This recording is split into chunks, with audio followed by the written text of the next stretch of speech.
Un chiffre, 74% des salariés français trouvent qu'il y a plutôt une bonne ambiance au travail. Un chiffre clé, essentiel pour les résultats de l'entreprise selon les spécialistes.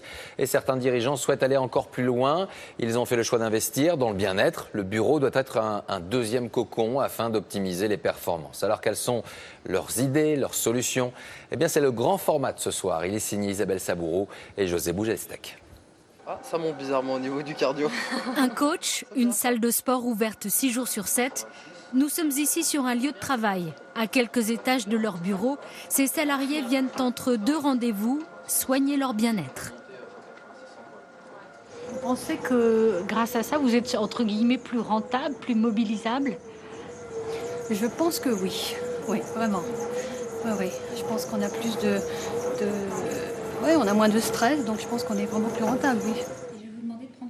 Deloitte est l'un des plus grands cabinets d'audit et de conseil au monde. Depuis 3 ans, l'entreprise investit dans le bien-être de ses 4000 salariés.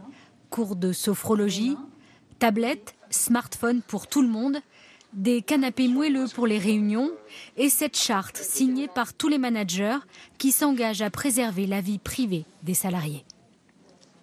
C'est par exemple, si certains vont faire un cours de sport le midi, de ne pas les en empêcher en mettant une réunion ce jour-là. Pour ces mesures de bien-être, Deloitte a dépensé 70 millions d'euros, 7% de son chiffre d'affaires, sans état d'âme. Nous investissons très clairement dans le capital humain. On parle bien de capital. Donc un capital, ça nécessite des investissements, ça nécessite de l'entretien. Et comme tout capital, nous y attendons un retour sur investissement. Les salariés heureux seraient donc plus productifs. Et plusieurs sociétés aujourd'hui misent sur cet outil de croissance. J'ai pris des légers... Cette entreprise de contrôle qualité a même nommé une directrice de la convivialité. Mon rôle, c'est favoriser, on va dire, le relationnel convivial entre les différents salariés du groupe, que ce soit entre collègues ou également avec sa hiérarchie, parce que c'est important d'entretenir de bonnes relations avec son manager pour être plus performant dans son travail. Ça va ? Il y a 3 ans, SGS avait un problème d'encadrement trop rigide. 250 managers ont donc été renvoyés en formation sur ce thème du bonheur au travail. Résultat, aujourd'hui, les salariés sont plus autonomes et motivés.